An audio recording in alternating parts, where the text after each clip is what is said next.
Hello kaibigan. Ayan. So welcome back to my channel. Welcome back kaibigan. Ayan.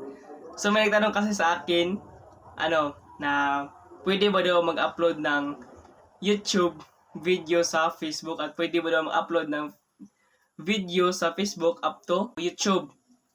So, ang sagot po ay pwede po kasi first is magkaiba naman po ng platform yang si Facebook at YouTube. So, hindi naman po pwede na makialam po si Facebook sa kung ano yung protocol ni YouTube at ganoon din po si YouTube. So, wala silang pakialaman as long as po na makapagkayat sila ng mga tao na pumanood or gumagamit na kanilang application ay pwede po yun. So, allowed po yun ngayon. So, ang gawin niyo lang po is para po hindi kayo ma-copyright. So, mag-edit lang po kayo ng kahit kaunti lang po. Ibahin nyo lang po ng kaunti yun.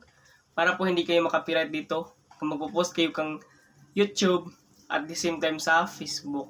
So, marami na kasi mga big creators na sila. Nagpo-post sila sa Facebook at the same time, nagpo-post din sila sa TikTok. So, wala namang nangyayari sa kanilang mga account.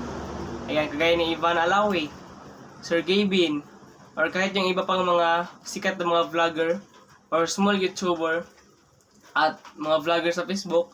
So, wala nangyayari sa kanilang account kasi nga hindi naman magkaparehas yung Facebook at saka yung YouTube. So, the same lang naman po siya. Kaya, huwag kayong mag-alala kung na baka ma-copyright kayo or mawala po at hindi kayo ma-eligible. So, hindi po yan totoo. Kaya, i-recommend ko talaga mag-post kayo doon sa Facebook at saka sa YouTube. So, ganun kaibigan. Ayan.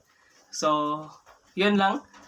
And sana nasagot ko po yung mga tanongan nyo dito. And thank you po talaga kaibigan sa panonood.